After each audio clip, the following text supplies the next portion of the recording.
I am very disappointed at the fact that I did not have a match at the RevPro anniversary shows. I feel like that was what the work was for. I feel like we've been working hard for it.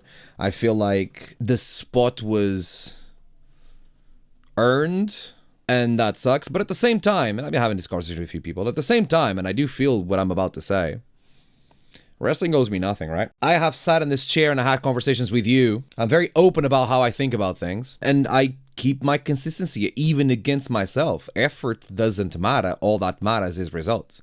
Sure, you can only get results through effort, but just because you're putting effort, it doesn't matter, right?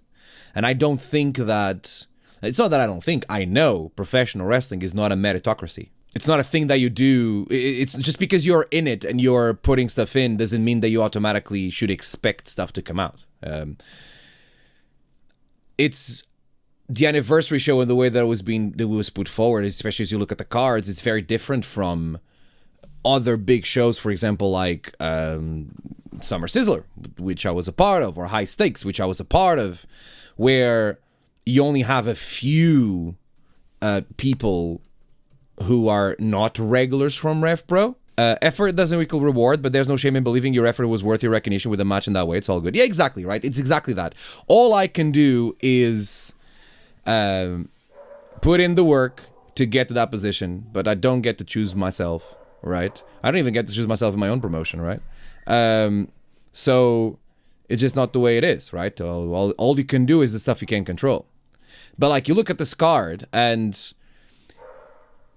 is Mercedes a regular? Like, she's more regular than the majority of the other people that I'm going to say, right? But there's like 1, 2, that's 12, 13, 14, 15, 16, 17, 18, 19, 20, 21, 22, 23, 24, 25, 26 people in this show, right?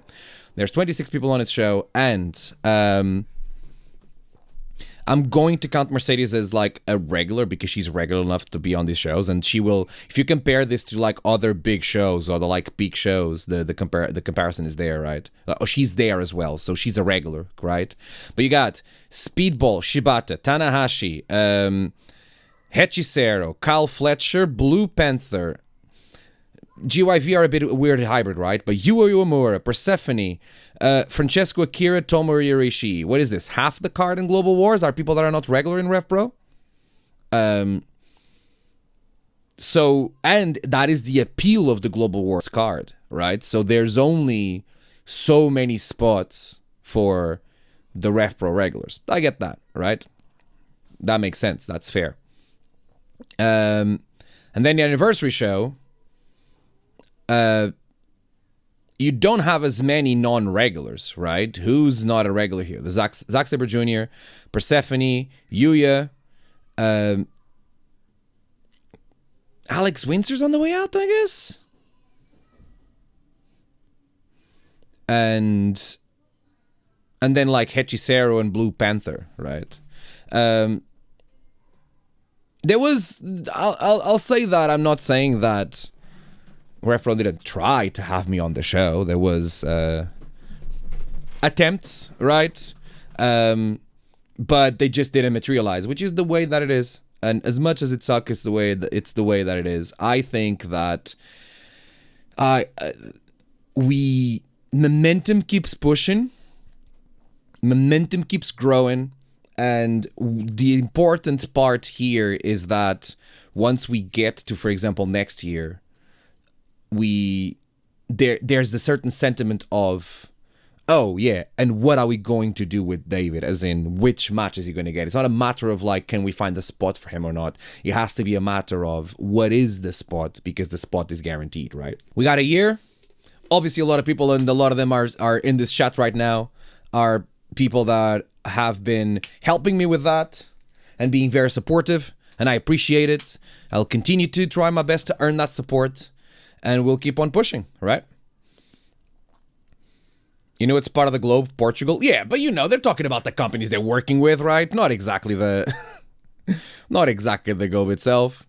It's not about like worldwide wrestlers, right? Big shows like this can feel a bit disappointed fans as well, because the focus is on imports and not the stories and wrestlers we're invested in. Yes, I understand that. I also, as in like, I do understand that, and I think that's very valid. I also feel like, hey, we have to sell 2,000 tickets. And it gets to a point where we're not going to be able to only sell 2,000 tickets on house talent. I don't know. Maybe it is possible, and I'm not surprised as a promoter you may be maybe too much of a coward to like get that. I think that, right, let's look at the top of the card on the anniversary show, right? RKJ Samuels, despite having a lot of people publicly stating that they were going to walk out and there were tons of walkout, I was there, I didn't see that. People stayed to watch the match, and they enjoyed it very much.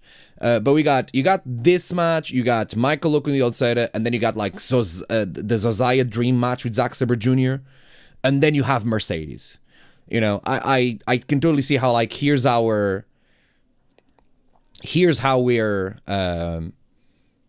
selling these tickets, right? We're still serving in a way our current fans, right? You had the top match was Ricky Knight Jr. versus Seth Samuels for the title, right? It's not like the big title match was put to the side in favor of a Zack Sabre Jr. match just because he was Zack Sabre Jr., right? You still had the Great British Tag League, and I do believe, like, I don't consider GYV or Cowboy Way as non-part of the roster because they do come regularly and they are part of they come and go, but they're still part of the roster as we get it, right? Like Persephone and Uemura probably didn't do much when it comes to like, I'm sure there'll be people like, no, I want to pay to see Uemura and I want to pay to see Persephone, but it's not going to be as impactful as the matches that we talked about are. I don't know what the answer is, right? As a one-off though, it's fun to mix it up. Just speaking for me personally, they're not my favorites. Like Global Wars, I think this 10 match tag is exactly the kind of thing you want for Global Wars, and there's something to be said about the celebration of the history of RevPro, because all these 10 people have some sort of connection to the history of RevPro. There's no one here who, like maybe Tom Shire might be the least one because he came in once for a 2-9 show and then he was part of the Great British Tag League, but even that, like, that means that you're a current part of RevPro, right? You've been a part of RevPro for the last year. Like, Tanahashi's a previous RevPro champion. Shibata's a previous RevPro champion.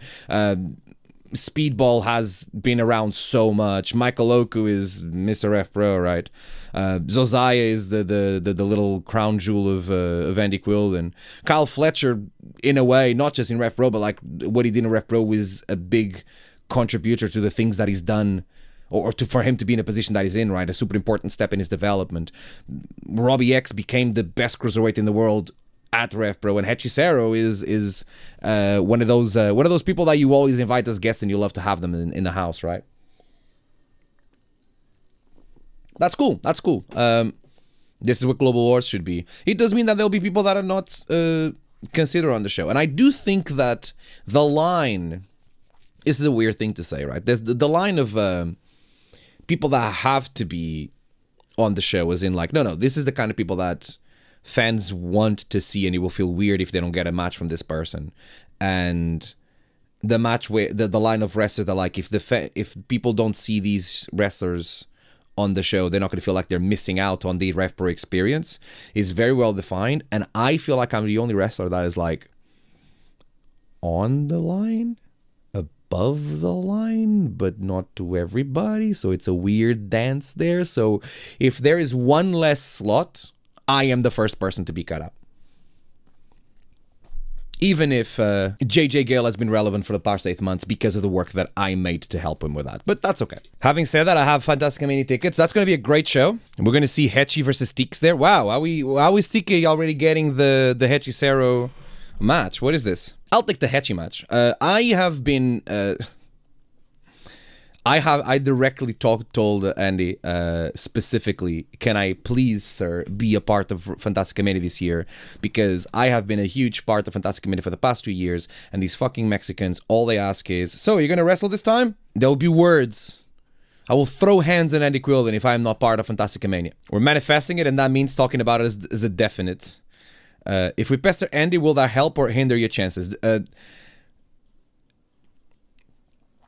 I genuinely believe that people pestering Andy about me is a big part of me being given more shots outside of Southampton. There was a little period 6 to 8 months ago where there was people that were in Southampton going, oh, no, we also like this guy. Can we please have him wrestle on our professional wrestling show? More than anything is live reactions, right? And as Andy said, and I haven't reacted to that interview here, but I probably should. If people buy tickets the moment that a match with my name on it gets announced, then, that's a sign that is bigger than whatever opinions people may have on a tweet or anything, right? You'll always get a big reaction if we're there. Thank you. Appreciate it. That means, listen, that's done more than what you think you do. A bump in the road is not a trend. There's a clear trend. I'm going to continue to push this trend forward. We're good. It's okay. Head down. Keep working. And find those results. That's all that matters, is results. You guys want to watch some of this moment? Because I was a part of the anniversary show, right? The Sons of Southampton. Here I am. With David Francisco, who, just as I say his name, has appeared to be in Gale's corner. I don't think even Gale knew that was happening. Well, the Sons of Southampton support each other. Wonderful to see David Francisco. I have dressed myself into a corner. I don't like this. I'm sorry for the next 2 months you see me wear this exact combination. I'm waiting until I have funds to get more, right? I like Jushin's theme. Jushin Thunder Liger theme is one of the greatest themes in the history of professional wrestling, which fits one of the greatest wrestlers that has ever lived. If you, by any chance, you haven't got a chance to just go back and watch some Jushin Thunder Liger matches, that would be a very good investment. It's great. It's great. Why are you wearing sunglasses indoors? Because I can, Dave Bradshaw. Shut the fuck up. Because unlike you, I can rock sunglasses indoors. And everyone's loving it, even though the camera's doing their best to avoid me. I mean, to be fair, it's not about me, right? It's not about me. And it wouldn't be like me to make it about me, would it? Wild Sons of Southampton shirt spotted right there. I'm pointing like you guys are seeing. I remember this couple. This couple was very nice, and the lady really wanted a Sons of Southampton shirt, so we were able to give her one. Only cool guys can wear sunglasses indoors. Exactly. It's not the fact that I wear sunglasses indoors that makes me cool. It's the fact that I'm cool that makes me able to rock the sunglasses indoors. I think I should wear sunglasses more, I'm not a sunglasses guy. As in, like, I won't wear sunglasses, like, just out and about. But in wrestling, it's different, right? Like, it's that kind of stuff is important, right? Appearances is a big deal. JJ's theme is so catchy, I get it stuck in my head all the time. I'm sorry I'm doing this to you again. He's representing the Sons of Southampton. But JJ Gale has made no secret of the fact all year long before he was teaming with Francisco. His attention this year is all about focusing on the undisputed British Heavyweight Championship. I'm saying it's very hard to focus on tag. How is Dave Bradshaw allowed to say the stuff that he says?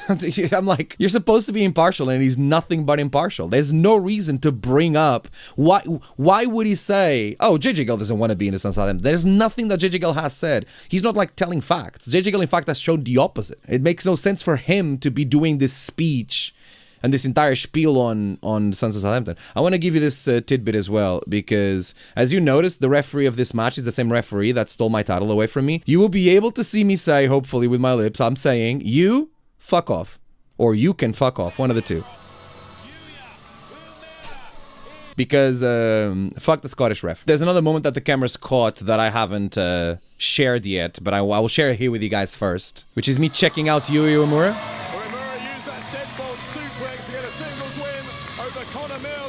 Never forget what the Scottish ref took from us. Exactly, Emma. How you doing? Welcome to the stream. Someone behind me shouted, fuck the Scottish ref on Saturday too. Good. He just needs some more training. I don't want him to be fired. I just want him to get more training. Manages to catch Uemura with the other I one. want to see like the last bits of the match, but looking for the Gale force is JJ Gale. No one tell Andy, yeah? Caught into the backslide. No. Yuya hit the arm, and now Yuya, the deadbolt suplex, and he gets the win. It was a very well contested match. I think JJ did really well. Yui Uemura just ended up being the better wrestler this time. Sometimes you get the big stages and you don't get to win when the big opportunities come, right?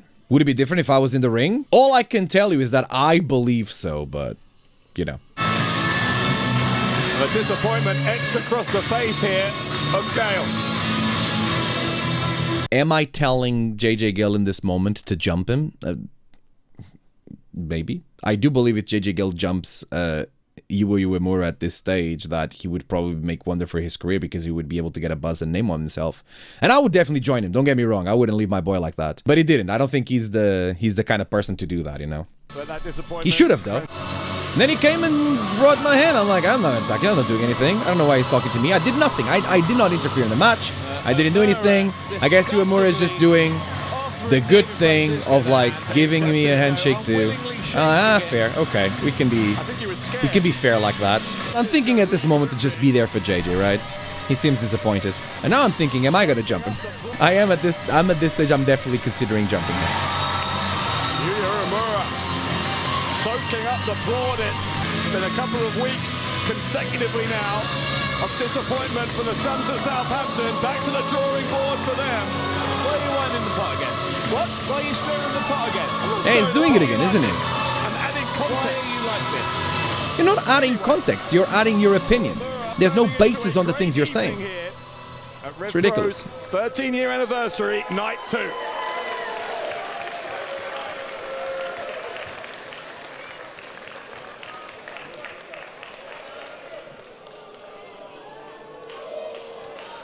Yeah, maybe go for the right arm, David.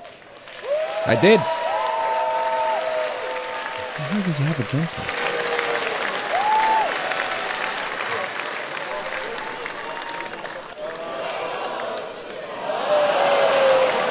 What? Beautiful friendship. I wasn't sure there. You wasn't sure about what? He's doing it again. What do you mean? No. Again, always stirring the pot. You're always stirring the pot. I take it back. Why cannot two men just be friends? I take it back. True friendship to hug someone sweaty while wearing your fancy clothes. I was thinking exactly that while I was wearing the fancy clothes. That's exactly what was on my mind. I'm like, oh no, his sweat is going to be on my vest. This vest is expensive. Dave Bradshaw just like trying to steer the pot for no reason. I don't know why. I've spent months and months. I mean, all I care is the fact that JJ trusts me. If other people are not going to trust me because they think it's the cool hip thing to say, like when you're on Twitter and you put an opinion out just because you think it's the opinion that's going to give you the most likes and retweets, even though it may not be an opinion that you actually agree with. He's just saying the things that he thinks are going to be the popular things to say, right? Or he just has a vendetta against me. Like, notice that he's very brave when when I'm in the ring and he's far away from me, but he's not going to do a sit-down interview with me. Not that I would do anything, right? I'm not Ricky Knight Jr. I'm not going to threaten him, right? I would just expose him, and that's maybe something that Dave Bradshaw fears more than physical violence, is him being exposed for the fraud that he is, and the shit steerer that he is as well. I wanted to show my support for the Sons of Southampton, my support for my partner in JJ Gale, and continue to show him that I'm there for him, the same way that I'm sure that he would be there for me. There will be chances, I'm sure, where JJ Gale is going to be the one who's going to be there for me, and hopefully when Dave Bradshaw sees that, he's not going to be acting like somehow it's a problem that we're there for each other. We'll see what happens. Spend ages trying to get JJ to team with you and Dave thinks you ruin after a few weeks. I mean, yeah, why would I do that? And people keep thinking that this is the case. I'm not going to turn on JJ. I have the interest in turning on him. I gain nothing from that. Why am I needlessly gaining an enemy? For what reason? Makes no sense. Why would I do that? I'm not going to turn on him. Come on. Be sensible, gang. Come on. I feel like I brought a problem on myself, though, which is the fact that I now feel like I have to walk around in the suit everywhere. I feel like I brought that expectation in my fans and the people that want to see me live whenever I'm not wrestling, obviously, that is how I should present myself. What a diva. Yeah, I know. Dave Bradshaw, honestly. And I think that's going to be a problem because there's going to be days when it's going to be really hot. And also, I'm going to have to now invest in shirts, right? Like, this may be the loudest. Is this the loudest shirt I own? Would you say that? Yeah. Yeah. Oops. This is the loudest shirt I own, right? And now I gotta get more loud shirts to go with it. No ties. I don't do ties. But I'm willing to hear any suggestions from the chat if you think that there's a shirt that should be added to my rotation, right? Also, if you want to help me get shirts, then DaveFrancisco.net/merch or subscription here on Twitch. You know the deal. You know the deal. It was very funny during the show to look over a commentary and just see Gideon shouting at Dave in Dave's face. That is, that's their relationship. And fair, very fair that is the case. Got this beautiful shot by Ocean. It's a French wrestler. A French photographer that has taken a couple of pictures of us from the crowd. This great shot by Dave the Mark as well. After Yuya Uemura beat JJ Gill. I guess, listen. We lose and we move, right? We lose and we move. The Great British Tag League is over. I don't know where we're going from here. I think we can, at the same time, chase the Tag Team Championships. I mean, I continue to have Young Guns number and chase our singles ambitions. I want to get my title back, and maybe JJ wants to finally have a crack at my title. We'll see. We'll see what happens.